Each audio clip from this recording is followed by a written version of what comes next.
기경기 합시다.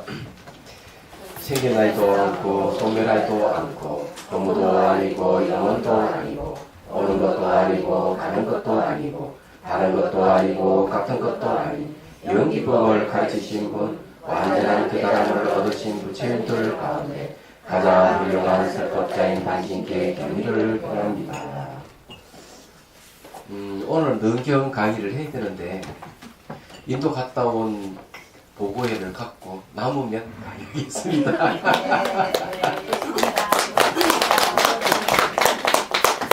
기회 봐가지고 나중에 그 사진 찍은 것을 한번 그 보여드리든지 그렇게 하고요. 예, 말로써 하겠습니다.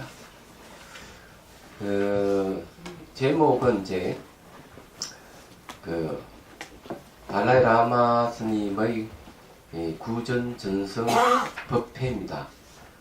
입으로 이제 전성하는 법회인데 뭘 전성하는 남림이라는 것. 남림은 이제 그 청전 스님께서 깨달음에 이르는 길 이걸 번역을 하셨죠. 종가파 대사의 저술입니다. 그런데 그 남림이 하나가 아니고 17권이나 되더라고요. 그러니까 우선 이제 인도 간 이야기부터 이제 말씀을 드릴게요. 사실은 저는 그 갈 생각 전혀 없었는데 작년하고 올해 두 번이 참석을 했습니다. 원래 그것이 4년 걸렸네요. 그 전성법회가. 제가 3년째 참석을 했으니까. 자비선사에서 제가 그 남림 강의를 하고 있으니까 이 성지순례 단장이 하는 얘기가 이 남인도에 전성법회를 하니까 스님께서 달라이 라마 스님의 남림을 전수받으시면 저희가 이 강의를 듣는데 더 힘을 받지 않겠습니까? 근의가 생기니까. 그래서 합시다 하고 이야기하길래 그래 꼬시켜서 갔어요. 작년에 뭔 모르고. 그래서 남인도의 작년에는 이제 그쪽에 이제 대붕 사원이 있고, 예, 그 근처에 많은 사원 중에 라또 사원이라는 데 가서 이제 머물러서 그 왔다 갔다 하면서 이제 강의 듣고 그랬었습니다. 원래는 벵갈로에 그래서 대붕 사원에서 원래 벵갈로에서 했는데 차로 8시간 걸리는 거리예요. 좀 거리가 있어요. 그래서 이 작년보다는 조금 더 위쪽, 남쪽에서 좀 위쪽 벵갈로르라는 그 지역에서 이제 하게 됐습니다. 거기에는 전에는 이제 세라곰바라고 세라라는 사원에서 하는데 세라 사원에는 도대체 그 사찰이 몇 개냐? 세라지가 있고 세라매가 있어요. 세라지는 15개 사찰이 있고 세라매가 13개 사찰이 있는데 그걸 총 합해서 세라곰바라 그래요. 그럼 사람들 몇 명이 사느냐? 대추측에 보면 3,000명에서 5,000명의 성녀들이 산다고 보면 돼요. 거기는 일반 사람이 있고 전부 스님들이 한 마을을 이루고 있어요. 얘기하자면 저 일반 사람 집이 있으니까 저 일반 사람 다른 데 아니냐? 아니래. 초창기에 스님들이 집을 짓고 살던 집이라는 거죠. 그래서 지금은 전부 대사찰이 돼 있어요. 그런데 그 세라곰바에서 조금 떨어져 있는 곳에 다시 룸프라는 큰 절이 또 절 생긴 거예요. 작년에. 시가체에 원래 그 다시 룸프라는 절이 있습니다. 티벳에. 거기에는 그 유명한 스님의 이름 잘 모르겠죠. 림보체 아미타불 화신이라는 스님인데. 그래서 이제 거기에서 열렸어요. 열렸는데 참석 인원은 대략 보면은 성녀들이 한 3만 명 정도. 그리고 그 외에 이제 해외에서 오신 분들 그 제가자들이죠. 합하면 한 4, 5만 명 된 것 같습니다. 예. 엄청난 인원이 이제 거기서 공부를 공부를 하게 된 거죠. 근데 올해로 그것이 해양했기 때문에 끝났고요. 내년에 뭐 다른 강의를 하신다 하니까 별 관심이 없습니다. 일단은 16일 날 12월 16일을 이제 출발해서 이제 델리 공항에 내려서 하룻밤 자려고 했는데 첫날에 이제 잘 호텔에서 불미스러운 일이 생겼어요. 그래서 그 가이드가 인도식 크루도 사장의 동생이 인도 사람이에요. 셋째 동생인가 그러니까 이 사람 엘리트입니다. 보니까 IT 회사 다니다가 자 형 일을 도와주다가 가이드가 재밌었었구만. 지금 저를 바꾼 사람. 근데 갔는데 방 8개를 주문했는데 2개밖에 안 나오니까 화가 나가지고 그만 모니터를 들었어. 그냥 떼기를 쳐버렸어요. 난리가 나는 거죠. 근데 인도 사람이 그런 거 처음 봤어요. 또 한국 사람 같아. 그 성기를 부리는 거 보면. 그래가지고 그 호텔 직원도 우르르 나와가지고 그 들고 어디 가가지고 들어 팼는가 봐. 나는 그것도 좀 모르고 의자에 앉아있었는데. 그래서 이제 우리 그 같이 간 일행들이 쫓아가서 보살들이 말렸어. 안 그래서 그 죽었을 수도 모르죠. 그래도 터져가지고 코를 지질 흘리고 난리가 나. 그래서 이제 그 형이 다시 와가지고 사장이 와가지고 다시 이제 중계를 하고 했는데 그 호텔은 벌써 낙인이 찍힌 거죠. 이제 앞으로는 그까지 말해 요주의 호텔이에요. 왜냐하면 자기들 잘못 해놔놓고 계속 발뺌을 하다가 하나가 던졌다고 해서 사람을 그렇게 좀 패고 하는 거는 그건 옳지 않는. 그래도 같이 갔던 이제 일행의 그 보살들이 이제 발레들 다 말리고 일행했기 때문에 다행이에요. 심지어는 그 여건을 막 그냥 땅이 흩어져가 밟고 이랬기 때문에 상당히 이제 같이 갔던 일행들이 분노를 했던 것이죠. 맞아. 그 어쩔 수 없이 또 방 2개를 얻었는지는 자고 이제 다시 또 비행기를 타고 어딜 갔는가 하면은 가장 아름다운 그 석조 건물이 있는 산치대탑에 갔습니다. 산치대탑에 가서 또 사연을 들었죠. 그 사연을 든 거는 나중에 하고 그 조각이 아주 예술적이에요. 아침 일찍 갔기 때문에 너무 좋았고 그래서 또 명상을 또 하고 그거는 아쇼카 왕하고 아쇼카 부인하고 얽힌 사연이 있어요. 그 대탑이 생긴 이유. 그 다음에 이제 그 엘로라 아잔탄 엘로라하고 또 한 군데 또 불교 석굴 자원이 있더라고. 같이 갔습니다. 버스간에서 이제 재밌는 이야기를 들었어요. 이것도 이제 들어두면 재밌을 거라는 생각에서 말씀드리죠. 그 가이드가 아진이라는 사람이에요. 이 사람이 출가할 마음을 가지게 된 동기를 이제 들어보니까 비구니 스님들이 한국 비구니 스님들 성지순례를 하니까 이 친구가 그 이제 가이드를 맡답니다. 그게 너무 이제 보기 좋고 이러니까 자기가 거기서 신심이 나서 출가할 마음이 낸 거예요. 조계종에는 50세까지는 안 된다 이러니까 자기가 결혼 안 하려고 그렇게 애를 쓰다가 잘못 걸려가지고 비몽사몽간에 말을 한마디 잘못해가지고 어머니한테 딱 걸려서 결혼하게 됐대요. 저 딸이 하나랍니다. 그래서 다시 이제 50세가 되기 전에 어떤 돈을 좀 벌여서 자기 딸하고 부인한테 앵기고는 한국으로 출가하겠대. 네, 재밌는 친구예요. 그러면서 이제 술술 얘기하는데 그 인도 수상이 우리나라에 한 작년에 왔었죠. 그때 TV에 잠깐 보니까 인상이 좀 범상치 않다 생각했는데 인도 수상이 불교 수상이랍니다. 얘기 들으니까.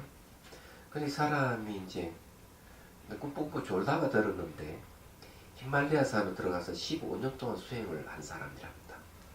그 내려와서 이제 마을에서 선행을 하고 이러니까 소문이 나고 어쨌든 자기가 좋은 일을 하려면 그래도 내가 정부에 이제 그 일을 해야 되겠다 해서 국회의원으로 출마를 하고 있어. 주 정부에 난 수반이 된 거야. 근데 이 인도 안에서 그 정부가 가장 깨끗하고 가장 살기 좋은 쪽으로 바뀌어버렸답니다. 그러니까 마인드가 있는 거죠. 제가 보니까 그게 저쪽에 인도 북부 쪽인가 봅니다. 주 어디라고 잘 모르겠네. 잊어버렸어. 누구도. 그러니까 또 이 인도 젊은 국회의원들이 또 이 사람을 밀어가 수상을 만든 거예요. 수상을 만들었는데 이 사람이 뭘 하는가 하면은 고속도로를 놓기 시작한 거예요. 그 이야기 뭔가 하면 몸에 핏줄이 마찬가지로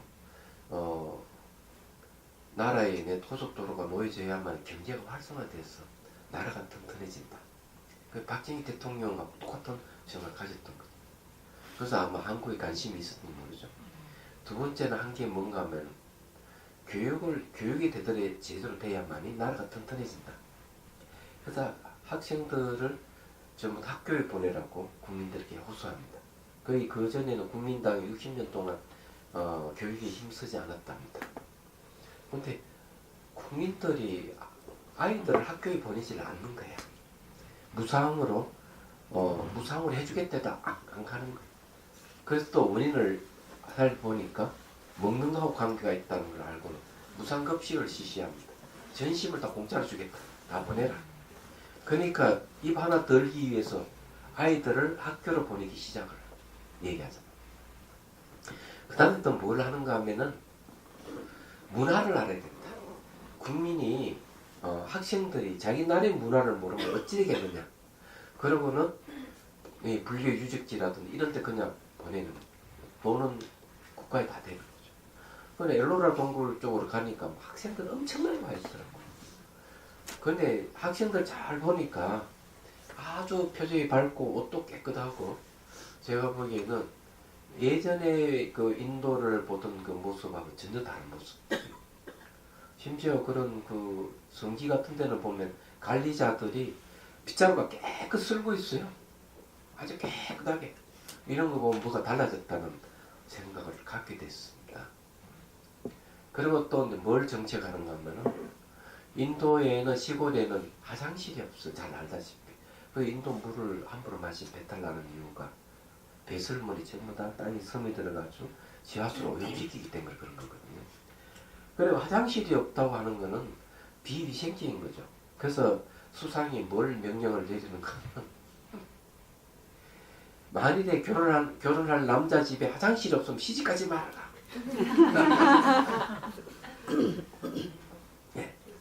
예, 그 아주 심각하기 때문에 그건 굉장한 운동이에요.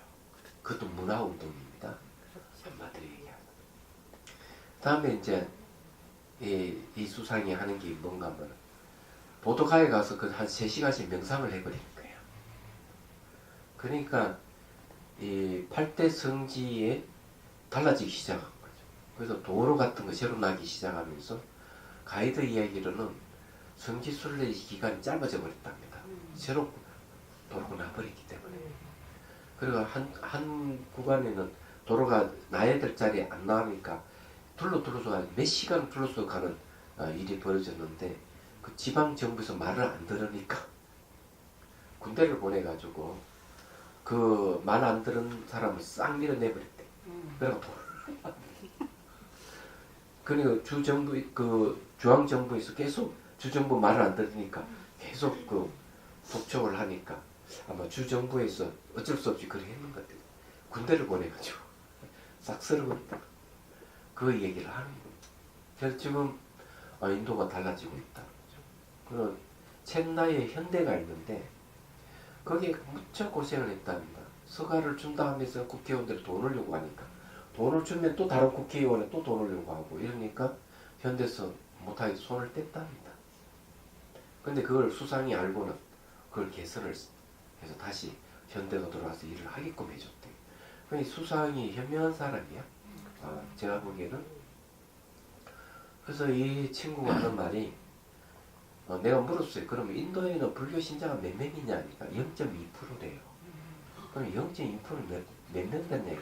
2천만 명이 넘는데 지금 계속 신자들이 불교 신자들이 불어나고 있다. 뭐 이렇게 얘기하고 그러면은 인도에서는 불교를 어떻게 생각하느냐 하니까 불교는 매우 과학적이고 쉽다.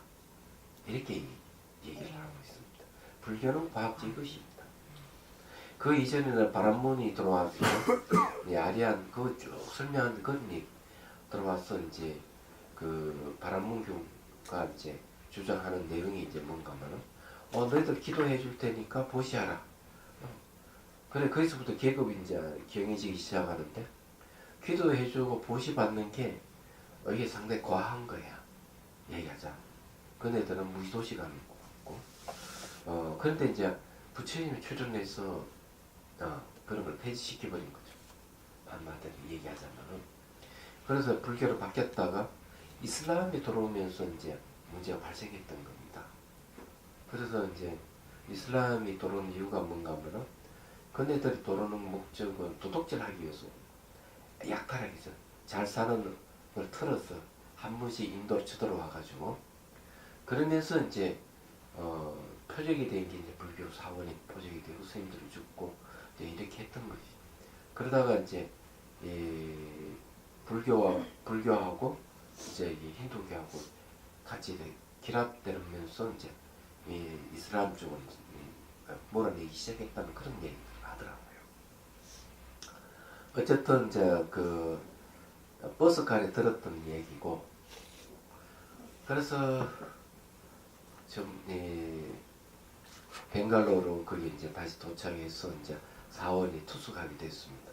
송파 칸첸이라고 하는 절에 가게 됐습니다. 다시 스님이 이제 인도를 했던 것입니다. 근데 방사가 적어서 제가 쓰던 방을 뺐습니다. 그래서 저는 거기서 한 걸어서 15분 내지 20분 거리에 있는 세람의 밀교 메디테이션 센터 갔습니다. 다시 스님 뭐 도반 옆에 산 도반하고 같이 그래서 전 옆에 방을 하나 얻어서 이제 숙소를 정했어요. 정하고 그 날마다 이제 아침 일찍이 7시 되면 이제 6시 반에 출발해서 7시에 송파 칸첸이라는 절에서 아침을 먹고 7시쯤에서 차를 타고 타시룸푸라는 큰 절에 이제 가는 겁니다. 일찍 가는 거죠. 사람들이 너무 많아서 일찍 가지 않으면 줄을 서서 그 들어가기가 힘들 정도니까 일찍 가서 자리를 잡아야 되니까. 그래서 작년보다는 조금 허술하지만은 금식하는 좀 허술하더라고요. 그래서 어쨌든 법문을 이제 들었습니다. 내용이 이제 그런 겁니다. 그냥 책을 읽는 거예요. 처음 시작할 때 법문하고 쭉 읽고 중간중간 얘기를 하고 끝에 얘기 좀 하고 끝나는 겁니다. 구전 정성법회라고 하는 게 이제 그런 거죠. 이거를 전해주니까 너희들 듣고 법을 전했으니 다시 이걸 들어야만 자기 강의를 할 수가 있답니다. 티베트는 그런 부분이에요. 그런데 이제 그 의식을 집행하는 그 과정을 지켜보면서 굉장히 감동적이에요. 얘기하자면. 그러면 그 구전 전성법회 할 때 그러면 스승이 누구냐? 그러면 이 남님을 전성한 스승들 이름을 참 노래를 부릅니다. 찬탄을 하는 거예요. 굉장히 장엄하고 아름다워요. 전 대중들이 막 달라이 라마 스님부터 다 부르는 거죠. 그러면 그 남님이 그럼 어디서 시작됐느냐 하면은 아티샤 스님하고 관련돼요. 아티샤. 그러니까 랑다르마라는 왕이 등장해서 불법 사태를 일으킵니다. 티베트에. 그래서 성녀들이 죽고 사찰이 불타고 그러다 이 랑다르마라는 왕이 죽어요. 그러면서 티베트 왕조가 와해돼 버립니다.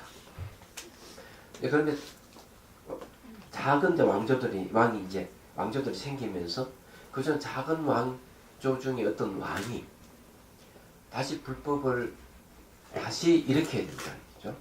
그래서 이제 어디로 가는가 하면 인도에 이제 가서 아티샤라는 스님을 모셔 올라갑니다. 아티샤는 나란다 대학의 나란다사의 큰 스님, 사실은 가장 명망 있는 스님. 나란다라 하는 말이 무슨 말이냐? 나란다는 연꽃이라는 뜻이고 다하라는 준다는 연꽃을 준다는 그런 뜻입니다. 연꽃은 지혜를 얘기합니다. 지혜를 준다는 뜻이. 그래서 이제 가는데 가다 보면 중국에 잡혀가지고 인도로 못 가는 거예요.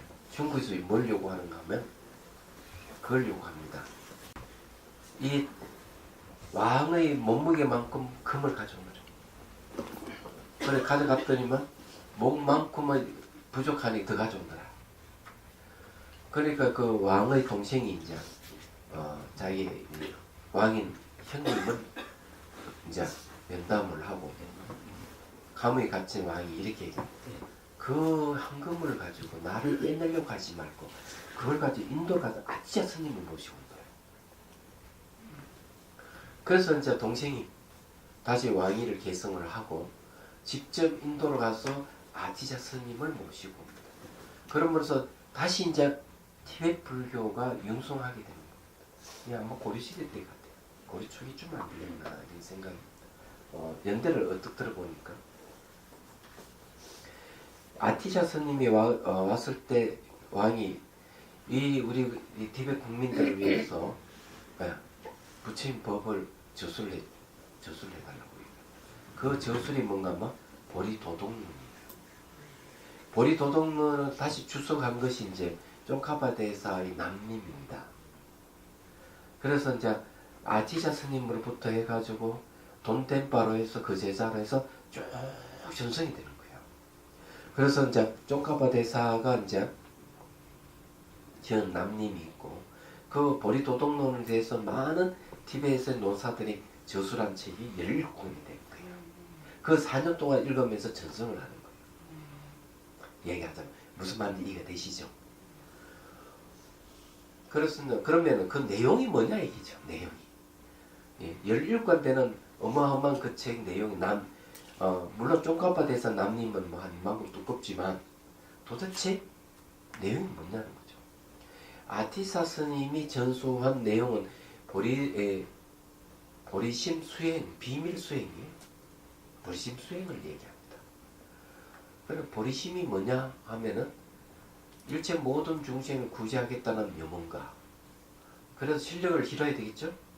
안으로 위없는 깨달음을 구하려는 염을 얘기합니다. 중생 구제는 자비고 위없는 깨달음을 구하는 건 지혜입니다. 그 염원이 바로 보리심이라는 얘기. 이 보리심 수행입니다. 보리도덕론 내용이.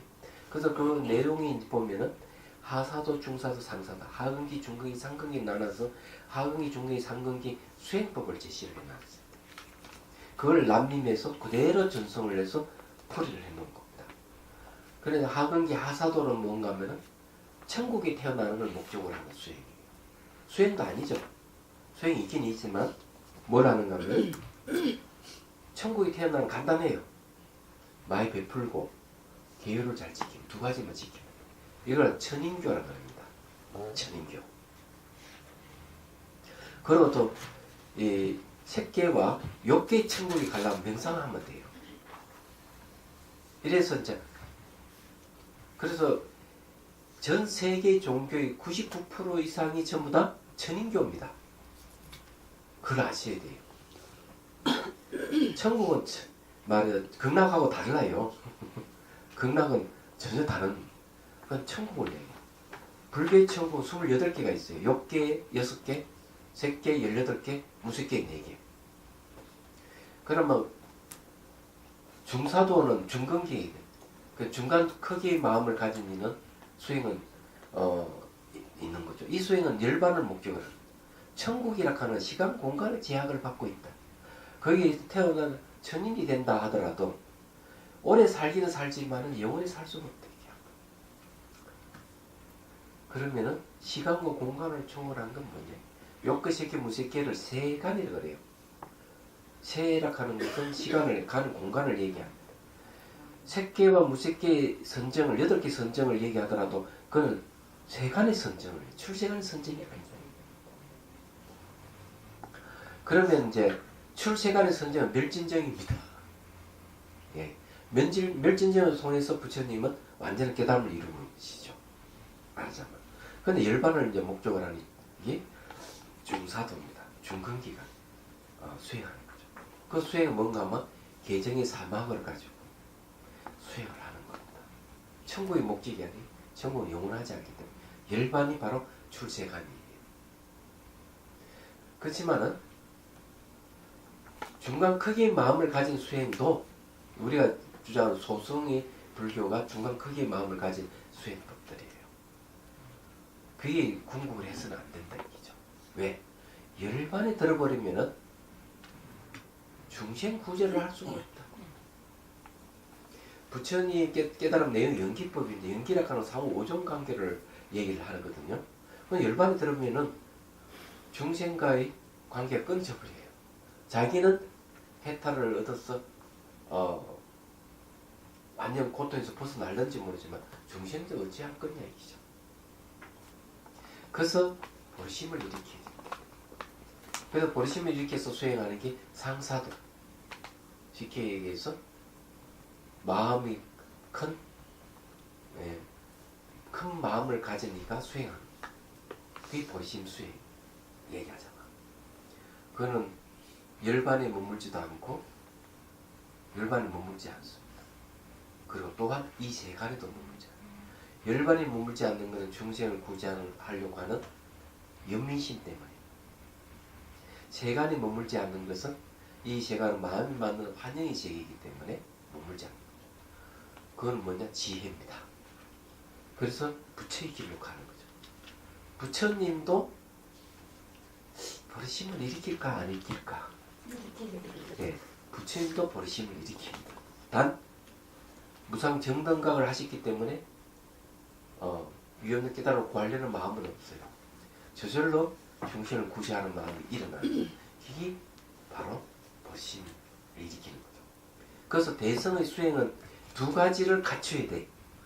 요지가 지금 남님의 요지를 간단히 설명하는 거예요.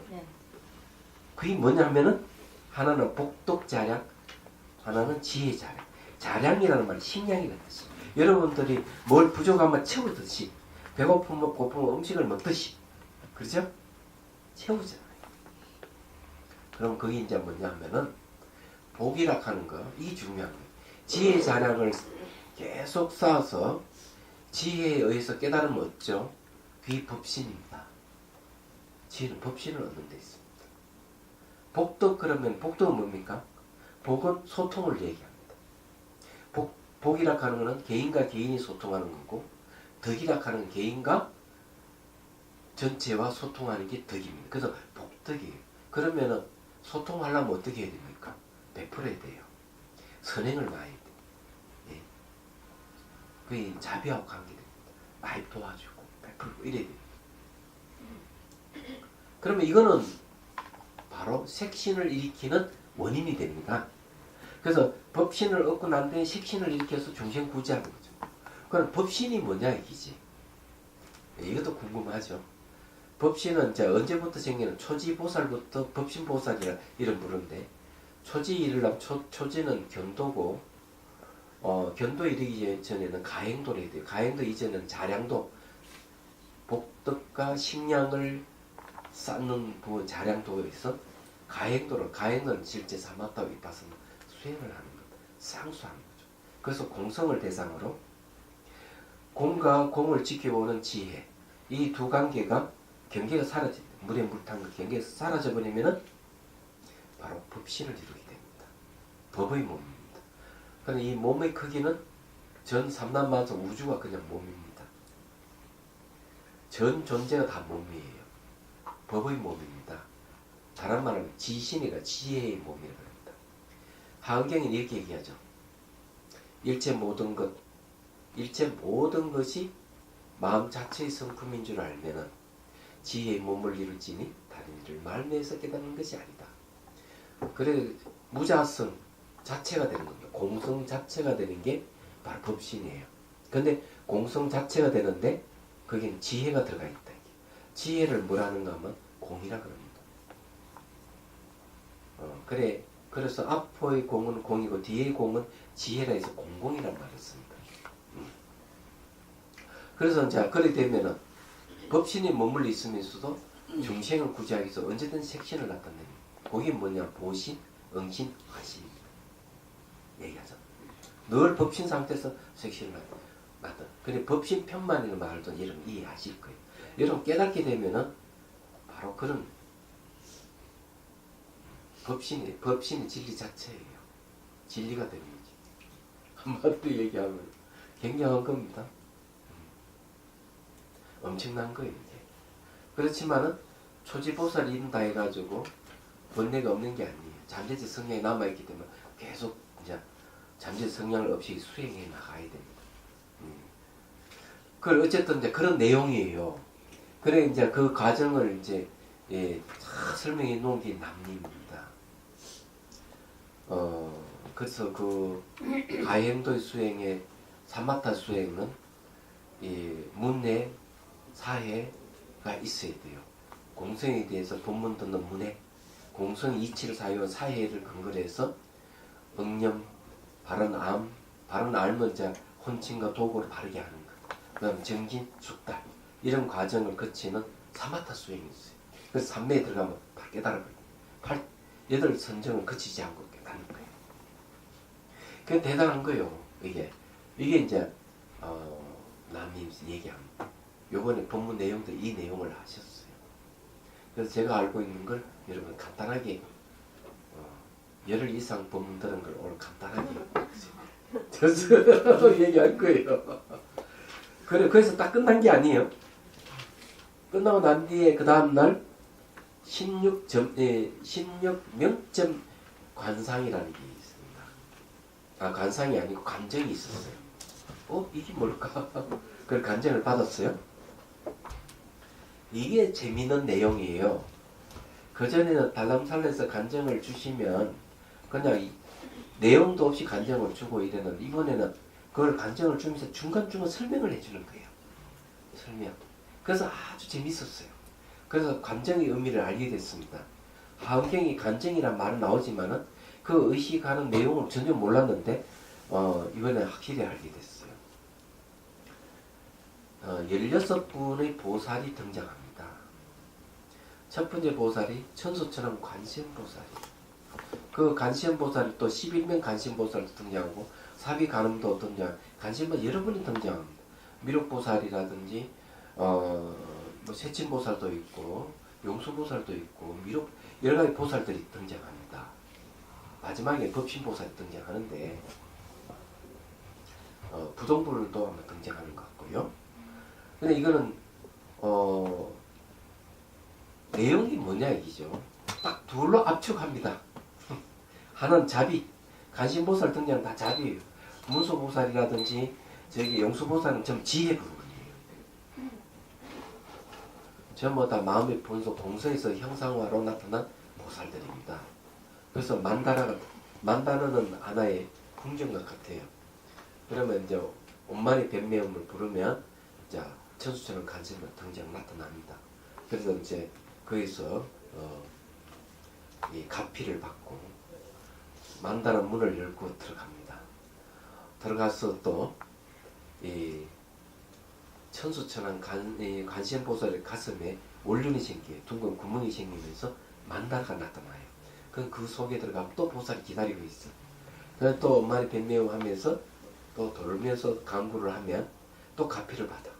그럼 또 문을 열고 들어가서 거기 또 가슴 또 들어가. 자 생각해 보십시오. 이게 뭔 뜻인지 알아야 돼요. 관정이라고 하는 것은 시뮬레이션이라고 생각하면 돼요. 시뮬레이션은 요즘은 시뮬레이션은 뭘 쓰는가 하면 이건 아무도 설명을 안 해주니까 요즘 말로 설명을 해드리거든요. 요즘은 외상 후 스트레스 장애 증후군이라든지 여러 가지 심리적인 치료하는 방법 시뮬레이션을 사용합니다. 건축할 때 시뮬레이션으로 건축을 이렇게 미래 해보고 건축을 하잖아요. 그 이기적 유전자 책 보면 도키슨이라는 사람은 그런 이야기를 해요. 시뮬레이션이라고 하는 것은 유전자를 보호하기 위한 하나의 전략이라는 거죠. 이 사람 주장한 거예요. 왜냐하면은 그냥 실행했다가는 위험이 있기 때문에 시뮬레이션을 한번 그려보는 그게 상상력이에요. 인간에게는. 근데 이제 이거는 현실적으로 이제 쓰는 건데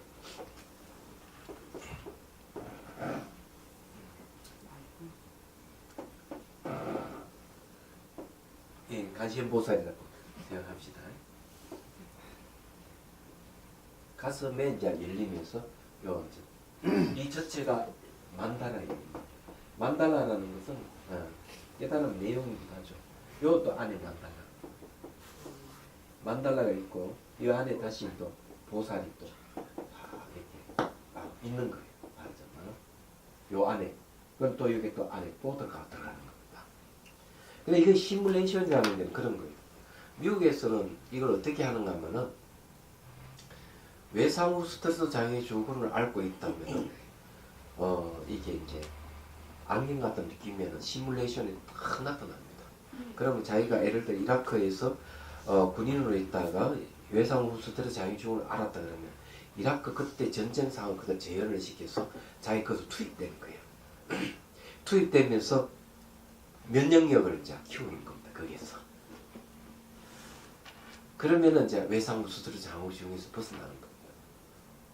그 우리나라에서는 생로병사라고 하는 그 프로에서 그걸 하더라고요. 하루에 아니 20년 동안 술 한 병, 소주 한 병 먹은 남자 얘기 나오더라고요. 이 사람은 습관을 고치지 못하는 거예요. MRI를 찍을 때는 벌써 내실이 커져서 알코올 침이 오고 인지 지능이 훨씬 떨어진 상태에 와 있는 거죠. 40 중반인데.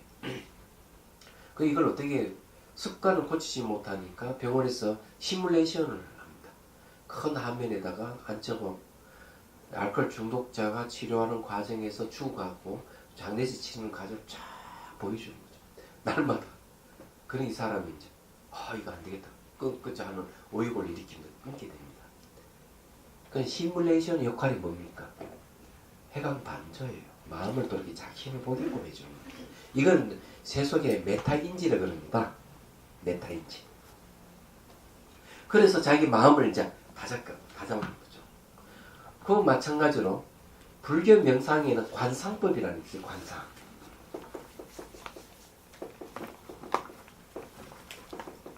자, 생각상이죠. 내가 상상한 이미지를 반한다. 이게 이제 말하자면 시뮬레이션을 돌리는 명상법이에요. 불교 명상법은 이게 굉장히 발달되어 있어요. 간무량수경에 16관상법이 있는 이유도 그거예요. 이 관정도 이 관상이더라. 일본 관상을 얘기를 하시더라고요. 그걸 전수해 드리겠습니다. 그래서 이제 상상을 동원해서 이렇게 천수처럼 관세음보사 이 과정을 통해서 이 가슴으로 들어가서 또 만달라에 있는 그 주인인 보살에게 또 강구를 해서 또 그 만달라에 들어가서 또 그 보살의 가슴으로 또 들어가면 또 만달라가 있는 거예요. 16단계를 쫙 하는 거죠. 이 시뮬레이션을 한번 하면 아주 멋있어요. 그럼 왜 하필 가슴이냐 이지? 재밌죠? 가슴은 마음이 의존하고 있습니다. 심장이 있잖아요. 아비달마에도 뭐라 하는가 하면 심장을 토대로서 의식이 움직인다. 아리아식이든 뭐든 심장이 있습니다. 심장을 의지하고 있어요.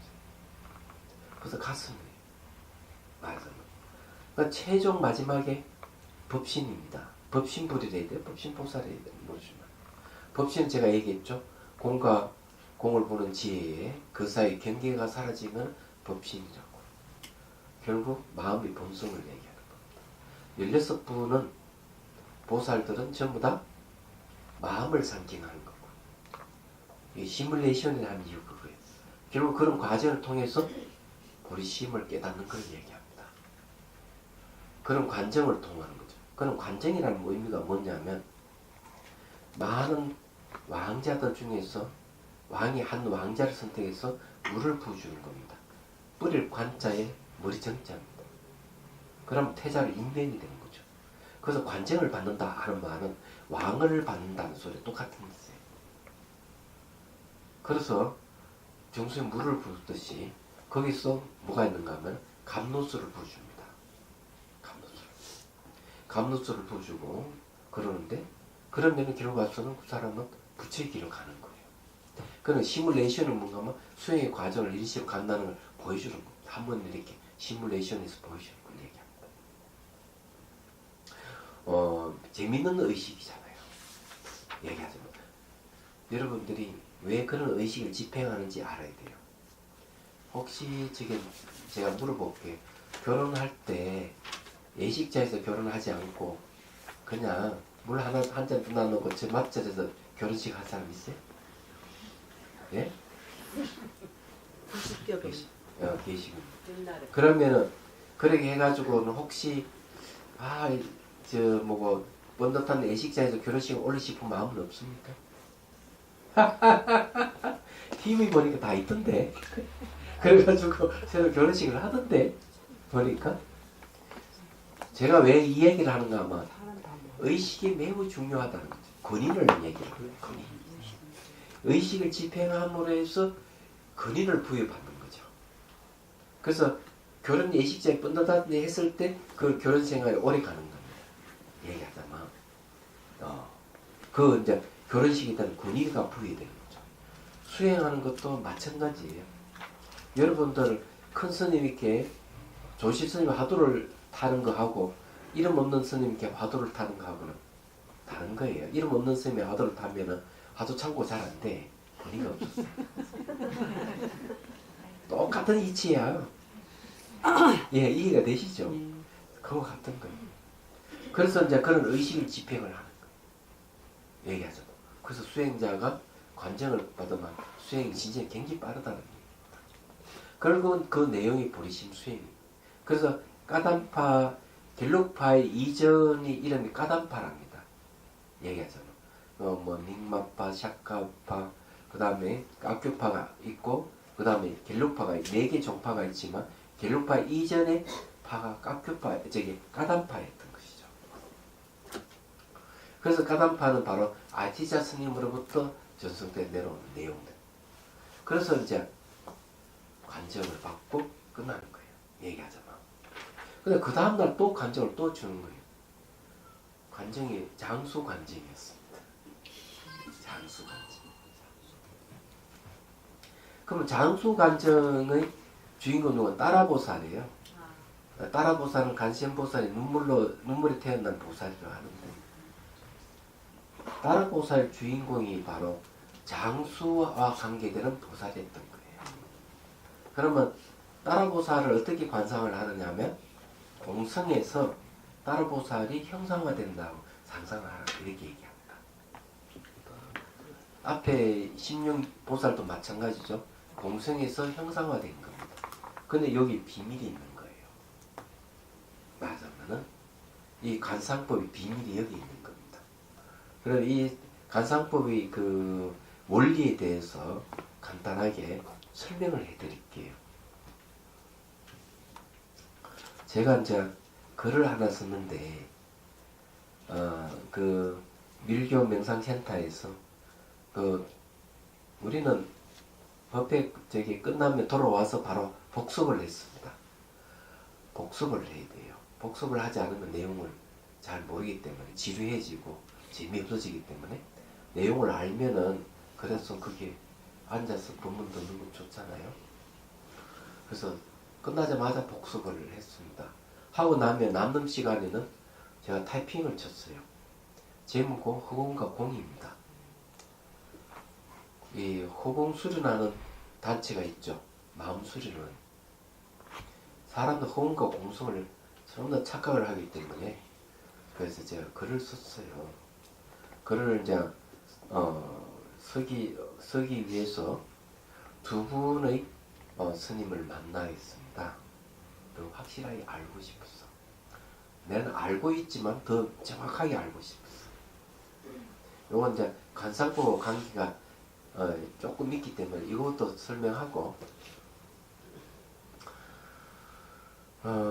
이제 다른 저 그 스님 한 분을 만나서 물어보니 그 스님은 잘 모른다고 했고요. 그래서 이제 만난 리종이 포체를 만났습니다. 연세가 89세입니다. 그래 그 단상에 보면은 달라이라마 스님이 앉아 있고 옆에 조금 높은 자리에 앉아 있는 노스님이 리종이 포체예요. 이분이 이 림포체는 얘기를 해야 되는데 좀 막막하네요. 네. 근데 하여튼 대단한 분이에요. 나닥 분입니다. 사진 올리셨죠? 네. 네, 이분은 그 쫑카파 대사 쪽까지 올라갑니다. 계속 환생해서 내려오신 분이니까. 그래서 제가 이제 무로스에 가서 친견을 하니까 사람들 많고 해서 그 다음날 오후 5시 다시 이제 친견 약속을 받았어요. 한쪽에는 리종림포체가 있고 한쪽에는 링림포체가 머무는 곳인데 링림포체 머무는 곳에는 막 사람들 줄을 서. 근데 리종림포체에는 줄을 서질 않는 거야. 한산에. 근데 실질적으로 제가 보기에는 링림포체는 이제 나이가 어리고 아직까지는 학식이 좀 미흡한 것 같고요. 리종림포체는 모든 대단하신 분이에요. 그래서 최근에 아마 그런 것 같아요. 리종림포체가 갖고 있는 법을 달라이라마 스님에게 전수하신 것 같습니다. 보니까 그래서 달라이라마 스님께서 공식적으로 전수받았다는 걸 공표를 한 것 같아요. 그래서 만나면은 두 분이 만나면 머리를 이렇게 같이 서로 고개를 숙이고 그러니까 이 달라이라마 스님은 어떤 역할을 하는가 하면 보고 법을 갖고 있는 돌아가실 때쯤 가서 찾아가서 법을 전수받아야 다. 닉만 깎여파 다 전수를 받아요. 그래서 그분이 돌아가셔서 환생을 하게 되면 다시 법을 전수해 줘요. 이게 달라이라마 스님 역할이에요. 그래서 법이 끊기지 않게끔 해줘요. 그래서 어떨 때는 그 얘기 들어보니까 바라나시에 어느 험한 그런 데서 이제 사실은 노스님이 계시는가 봐요. 그 달라이라마 스님께서 지시를 찾아라 그 노스님을. 그러니까 아무도 알아주지 않는 그냥 살아가는 노스님을 찾아서 그분이 또 법을 전수받아요. 달라이라마 스님. 또 그분도 환생하면 또 전수해 줄 거라고 합니다. 이런 사례가 상당히 많아요. 보면은. 그런데 이분은 벌써 89세가 됐잖아요. 그래서 아마 전수 받은 것 같아요. 아마 돌아가시면 다시 전수를 주실 것 같고요. 그게 전통이 상당히 재미가 있는 거죠. 이 전통이. 이 전자님은 얘기 들어보면 재밌는 분이에요. 산속에 이렇게 수행자들 수행하면은 어느 날 왕궁에 돌아가서 얘기합니다. 아무개 스님 오라고 불러요. 그러면 당신은 그 수행자 한 번도 만나본 적도 없고 찾아본 적도 없는데 어디 가면 그 스님 계시니 오라고. 와가 오면은 점검을 해요. 수행 점검을 하는 거죠. 얘기하잖아. 그런 일이 종종 있답니다. 뭐 마찬가지예요. 이분은 달라이라마 스님은 그냥 학자가 아니에요. 그런 면에 보면 다 알고 있는 거죠. 불러가지고 또 점검해주고 인정을 하고 공포를 하고 이렇게 이 역할을 하신 것 같습니다. 저도 2000년대에 만나서 4가지 질문을 했는데 그 질문 중에 내 개인적인 질문을 했을 때 깜짝 놀랐던 것이죠. 그건 확실히 분명한 것 같습니다. 제가 한 10여 차례 만난 것 같아요. 갈 때마다 만났으니까요. 그 대담 이야기는 나중에 하고. 그래 어쨌든 그 리종이 포체를 만나서 공성에 머무는 거하고 호응에 머물렀을 때 차이점을 물었습니다. 그래 호응 수련하는 방법을 호응을 만들기 위해서 자기 과거 기억을 다 없애고 그 다음 자 몸을 때려 부숴 죽이고 이 우주가 이게 별이라든 지구라든지 행성을 다 때려 부수고 우주를 파괴하면서 고공을 만드는 수련법을 소개를 했습니다. 그러면 호응에 머물렀을 때 어떤 가보가 있습니까? 제가 이 질문을 했습니다. 그래서 한 6개 질문을 한 것 같고요. 다시 스님이 지금 자비서서에 머물고 있는데 다시 스님의 파라계시, 그냥 계시가 아니고 링림포체는 그냥 계시입니다. 그렇지만 이 다시 스님 파라계시예요. 파라계시는 달라이라마 스님께 직접 인정하는 계시고 그 계시는 림포체를 지도할 수 있는 계시예요. 대단한 거죠. 림포체는 아니지만 그런 능력을 가지고 있어요. 다시 스님이 이제 한국말도 조금 이제 할지 시작했고, 그래서 이제 그때 대담한 걸 자기가 다 기억을 해 적어서 번역해서 주겠다 그랬어. 한 6개 질문한 것 같아요. 그럼 기억 남는 건 딱 하나밖에 없습니다.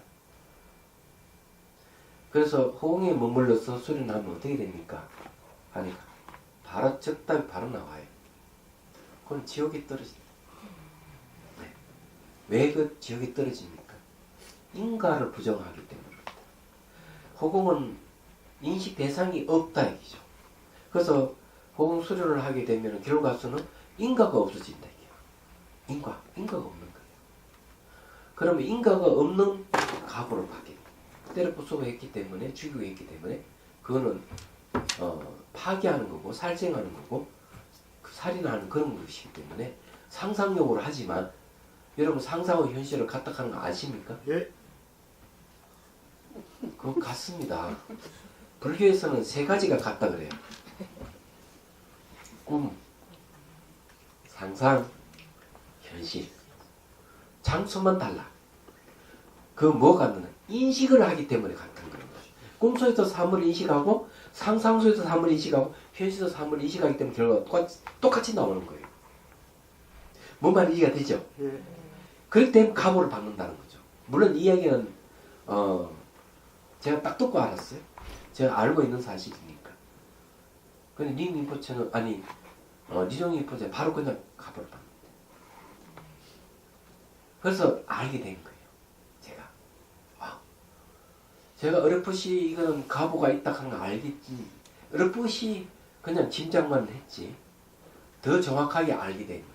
그 말 한마디에 다 해답이 다 풀어져 버렸어. 얘기하자면. 그 무서운 거예요, 그거. 그게 공성 그렇지 않아. 그러면 어떤 차이가 있느냐 하는 게. 그 다음 2번째 만난 스님은 저기 사라학교 교장 선생님을 또 만났어요. 네, 젊은 스님이죠. 똑같은 질문을 던지니까 아주 재밌는 대답을 했어요. 이 스님이 똑같이 가보가 없다. 가보를 부정하는 것이다. 그리고 이제 뭘 얘기하고 있는가 하면은 차이점이 있대요. 산매에 들었다 나왔을 때 호응수련에 가서 만일에 좋게 해서 산매에 들게 되면은 무색계 천국에 태어날 수도 있지만 역시 그건 좋은 건 아니다. 얘기를 합니다. 그러면서 하는 말이 어떤 차이점이 있느냐. 그거는 제 생각과 똑같은 생각을 했었던 것 같아요. 공성을 수행하기, 공과 닮아 있어요. 그래서 산매에 들리게 되면 아무것도 없습니다. 그렇지만 산매에서 벗어나게 될 때는 이 세계는 환영을 같은 그런 세계로 나타난다. 공성 수행할 때. 그러면서 인과는 더 분명해진다. 그래서 호공수련을 하게 되면은 인과가 없는 겁니다. 그래서 인과 무감각해지는 거예요. 무감각해지. 그래서 그 사례가 이런 게 있습니다. 물고기를 잡아먹으니까 불자가 아이고 스승님 그래서 큰 놈은 살려주지요. 작은 놈은 살려주지요. 큰 놈은 그렇다 하더라도 불쌍하지 않습니까? 하니까 스승이라는 자가 하는 얘기가 마음이 없이 잡아먹는 건 죄가 되지 않는다. 이랬습니다. 이건 뭔가 하면은 윤리에 대한 도덕성에 대한 무감각을 얘기합니다. 왜? 호응 수련하면 호응은 대상이 없이 아무것도 없기 때문에. 그래서 그 소리를 듣고 제가 깜짝 놀라 소름을 끼쳤는데 생각해 보십시오. 마음 없이 잡아먹는 건 죄가 되지 않는다. 마음 없이 도둑질하는 건 죄가 되지 않는다. 마음 없이 성폭행하는 건 죄가 되지 않는다. 마음 없이 살인한 것은 죄가 되지 않는다. 말이 되죠. 그럼 왜 마음 없이 하게 되면 죄가 안 됐냐? 인과를 부정하는 말이기 때문에. 그거는. 왜? 그래도 결과가 없다고 생각을 갖게 됩니다. 왜? 호공은 걸리는 게 아무것도 없기 때문에, 대상이 없기 때문에 바로 거기에 머물게 되면 인과가 없어지는 거예요. 인과를 부정하게 되는 거죠. 그래서 이런 마음 수련에서 하면 안 되는 겁니다. 그건 어쨌든 그래서 이제 글을 썼는데 제가 얘기했죠. 보살이 천수천왕이라든지 따라보살이 공성에서 형상으로 나타난다 상상하라 이랬죠. 공성은 연기 다른 이름입니다. 연기는 뭡니까? 부처님의 깨달은 내용이잖아요. 관계성, 상호 의존입니다. 연하는 것은 인을 얘기하고 기하는 것은 과를 얘기합니다. 그 연기는 인과를 얘기하는 겁니다. 두 번째 상호 의존이라는 뜻이 있습니다. 상호 의존하게 되면 내재한 실체가 없어서 공이라 그럽니다. 그래서 공의 다른 이름 연기예요. 그러면은 이 차이를 어떻게 설명하느냐 하면 유마경에서는 이렇게 설명합니다. 찻잔이 있다면 찻잔 다 삐뚤어 부사서 아무것도 없는 걸 무라 합니다. 그럼 공은 뭐냐? 부수는 게 아니고 찻잔 그 자체가 공하다. 이건 여러 가지 조합되어 있기 때문에 내재한 실체가 없는 걸 공이란다. 그러면 공이라 하는 말은 호흡면처럼 아무것도 없는 건 아니죠. 다르죠. 공은 내재하는 것이 없다는 것이지 형상을 부정하는 게 아닙니다. 그건 인과가 분명히 있는 겁니다. 그래서 어때요? 공성에서 형상화를 시키는 게 말이 맞죠. 형상화 시키도 그 형상화된 것도 역시 내재한 실체가 없는 공입니다. 그럼 마음의 본성은 뭡니까? 바로 공입니다. 그래서 바로 마음의 본성에 심공이라죠. 심공에서 형상화시키는 거예요. 그래서 이 관정이 내용이 그렇게 재미있다는 겁니다. 원리는 바로 이 공성이 선 그런 시뮬레이션을 하고 따라보살이라든지 천수천 간신보살을 도울 수 있는 이유가 여기 있는 겁니다. 이 원리에서 하는 겁니다. 어쨌든 상상력을 씌우는 거. 예, 그 상상력이 공성이라는 얘기예요. 결과서는 그렇게 이해해야 된다는 이게 중요한 겁니다. 법회하는 그 모습은 말이죠. 법회를 시작을 이제 하면 우선 까담파 정통의 스승들을 노래부를 찬탄을 하고 그 다음에 이제 달라라마스는 잠깐 기도를 하고 법문을 시작을 하죠. 그러면 이제 사미들이 어린 아이죠. 사미들이 그냥 이런 큰 그 물통 주전자를 들고 또 손살같이 뛰어옵니다. 그 장소 넓으니 뛰어야 돼요. 그래가 처음부터 뭘 주는가 하면 차를 짜이를 한 잔씩 다 줍니다. 티벳 차입니다. 차. 티벳 차를 한 잔 다 줍니다. 수유차라 그러죠. 빵도 나눠줍니다. 그래가 이제 그 오감기를 하고 난 뒤에 수유차와 빵을 먹습니다. 다 먹고 그 다음 법문이 시작을 해요. 재밌죠? 현실적이네요. 네, 매우 현실적이에요. 정말이에요. 그게 아마 아침 식사 같아요. 그 전통인 것 같습니다. 항상 그 법회 사진 보면 항상 그러시네요. 네, 항상 그렇죠. 아니도 우리도 먹으면서 하면 안 될까? 달라라마스님 이렇게 마시시는 게 맞죠? 네, 그럼요.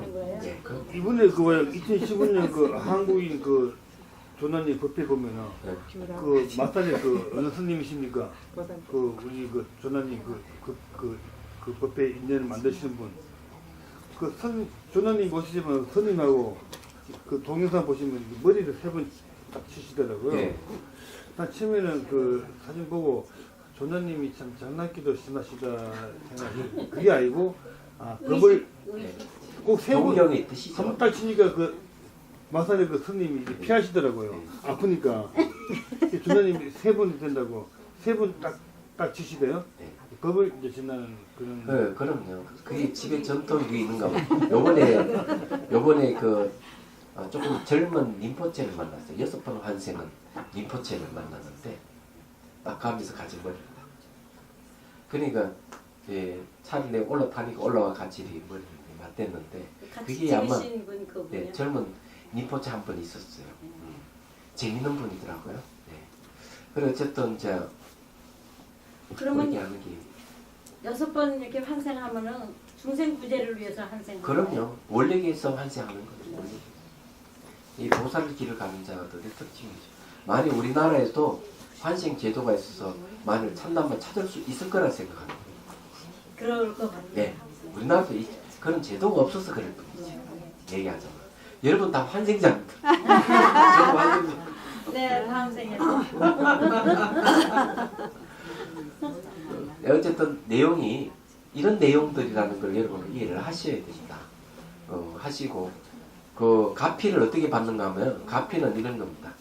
천수처럼 간센보살의 머리에 정수리에서 흰빛이 예? 관정자의 머리에 흰빛이 쫙 이렇게 오고 목은 붉은 빛이 오고 가슴에서는 푸른 빛이 와서 받는 거예요. 이게 가피를 받는다 이렇게 얘기를 합니다. 그래서 이런 것을 이제 얘기를 하는 것이죠. 근데 이것도 일본 관상을 그렇게 하더라고요. 일본 관상들을 하는데 우리는 1분 정도 관상을 하도록 하죠. 거기에 감노수를 부어주면 관상을 하니까. 자, 한번 합시다. 가르쳐 드릴게요. 자, 죽비를 치세요. 자, 허리를 펴고 어깨 힘을 뺍니다. 자, 숨을 들이쉬고 내쉬고 시선을 곳곳에 둡니다. 눈을 반쯤 감고 한 10여 초 정도.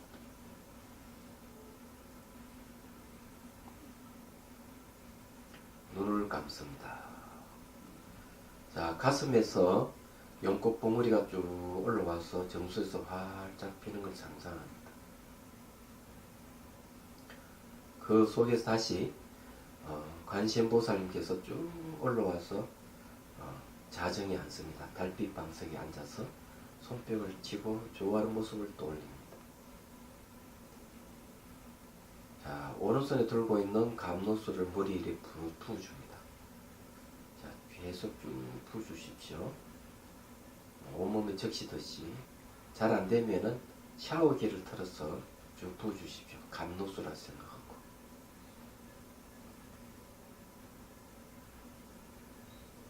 손끝, 발끝으로 물이 흘러가도록 해야 됩니다.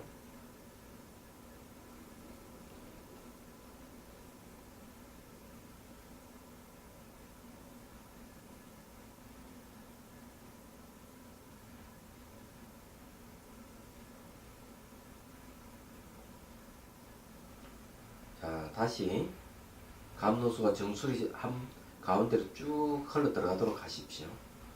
몸을 마치 가죽 주머니를 생각하고 감노수가 정수리로 들어가서 몸에 가득 채우는 걸 상상합니다.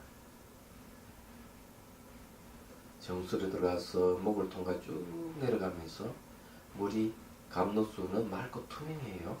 불사의 약이라 그럽니다. 자, 차곡차곡 물이 쌓여서 정수리까지 가득 차도록 합니다. 그리고 다시 차에 있는 감노수가 정수리의 한복판을 통해 쭉 흘러서 올라옵니다. 자, 쭉 올라와서 온몸을 적시도록 합니다. 그리고 정수리 한복 육개가 볼록 올라왔다고 상상을 하십시오.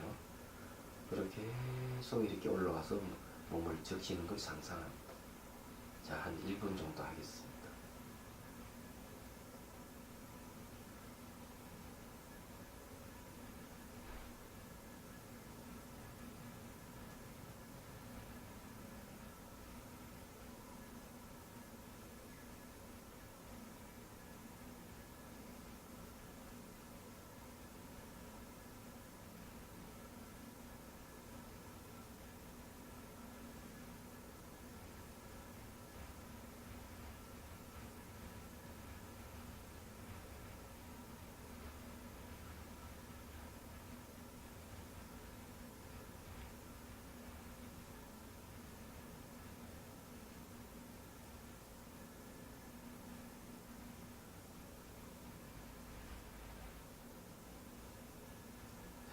이제 숨을 들이쉬고 내쉬고 천천히 눈을 뜹니다.